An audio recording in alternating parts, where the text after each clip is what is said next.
Shalom saudaraku, salam berjumpa lagi di dalam kasih Kristus Yesus. Semoga saudaraku semuanya dalam keadaan sehat. Dimanapun saudaraku berada, tetap di dalam lindungan Tuhan dan senantiasa diberkati Tuhan Yesus. Sebelum kita memulai perenungan kita malam ini, mari kita berdoa.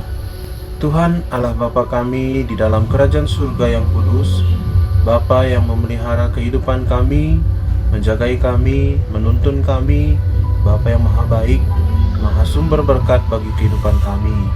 Terima kasih Bapa untuk setiap anugerah-Mu Tuhan limpahkan bagi kami hingga saat ini. Bapa, pada hari ini kami kembali akan merenungkan firman Tuhan. Tuhan, tolonglah penuhi hati pikiran kami. Ajari kami Bapa, karena kebenaran firman-Mu mampukan kami untuk melakukannya di dalam kehidupan kami.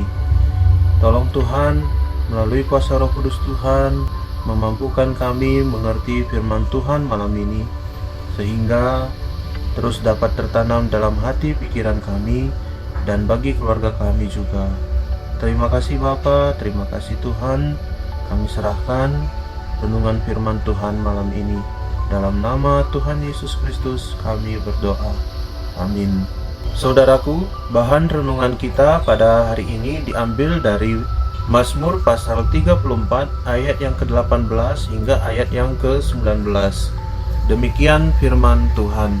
Tuhan itu dekat kepada orang-orang yang patah hati, dan Ia menyelamatkan orang-orang yang remuk jiwanya. Kemalangan orang benar banyak, tetapi Tuhan melepaskan dia dari semuanya itu. Saudaraku, selama kita masih berada di dunia ini, kita tidak akan pernah luput dari masalah. Kita akan selalu menjumpai berbagai persoalan dan penderitaan yang kita hadapi. Baik itu persoalan di dalam pekerjaan, persoalan di dalam keluarga, dan juga persoalan di dalam hubungan saudara. Namun, kita sebagai umat Tuhan yang sudah dipilih dan sebagai orang yang percaya, tidak perlu takut dan cemas, karena Tuhan bisa memakai persoalan-persoalan itu untuk menarik kita lebih dekat kepadanya. Seringkali situasi sulit atau masa-masa gelap dalam kehidupan kita memaksa kita untuk datang kepada Tuhan dengan kesungguhan hati. Kala kita tak berdaya atau terluka hingga kita sakit, atau kita saat tidak memiliki uang untuk membayar seperti kontrakan atau kos-kosan atau hal-hal lainnya yang mendadak, termasuk ditinggalkan oleh orang yang kita kasihi, tentu kita akan merasa bersedih dan memohon pertolongan Tuhan. Dan seperti bacaan firman Tuhan pada hari ini, kita diingatkan kembali bahwa Tuhan akan menyelamatkan orang-orang yang remuk jiwanya dan melepaskan kita dari segala persoalan permasalahan kita. Jadi saudaraku, jangan pernah putus asa, jangan pernah bersedih hati atau merasa hidup tidak ada gunanya lagi atas persoalan kita. Tetapi marilah saudaraku, sungguh kita selalu menyerahkannya kepada Tuhan. Sertakanlah Tuhan selalu di dalam kehidupan kita, maka biarkan Dia bekerja menyelesaikan setiap persoalan demi persoalan yang kita hadapi, sehingga kita merasa lega atas segala persoalan kita. Kiranya firman Tuhan di saat ini boleh menguatkan kita, boleh mengingatkan kita kembali bahwa keberserahan diri kepada pertolongan Tuhan adalah jalan terbaik dalam menghadapi permasalahan kita. Semoga kita tetap di dalam lindungan Tuhan, tetap di dalam jalan yang Tuhan kehendaki, sekalipun permasalahan terberat yang kita hadapi dalam hidup kita terjadi saat ini. Kiranya kuasa Roh Kudus memampukan kita menjalani hari-hari kita untuk bersama dengan Tuhan Yesus. Amin. Mari kita berdoa. Allah Bapa, sumber maha berkat bagi kami, Allah sumber kasih yang mengasihi hidup kami.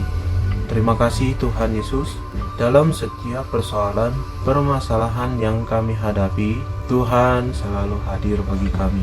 Seringkali kami masih mengandalkan kekuatan diri kami Tuhan, seringkali kami melupakan Tuhan dalam hidup kami. Ampuni kami Tuhan, layakkan kami terus menjadi anak-anak Tuhan. Terima kasih firman Tuhan saat ini boleh kami renungkan, mengingatkan kembali bahwa jalan terbaik atas segala persoalan kami adalah memohon kepada Tuhan pertolongan dari Tuhan. Terima kasih Bapa, biarlah kami dan keluarga kami dan seluruh saudara kami terus memohon pertolongan kepada Tuhan, tidak mengandalkan kekuatan diri sendiri ataupun mengandalkan pertolongan dari sama kami, tapi biarlah kami terus berharap, menaruh pengharapan kami kepada Tuhan saja. Terima kasih Bapa. Kami juga terus berdoa bagi bangsa dan negara kami. Tuhan Yesus tolong berkati, pulihkan bangsa dan negara kami. Tuhan kiranya kasihani bangsa kami.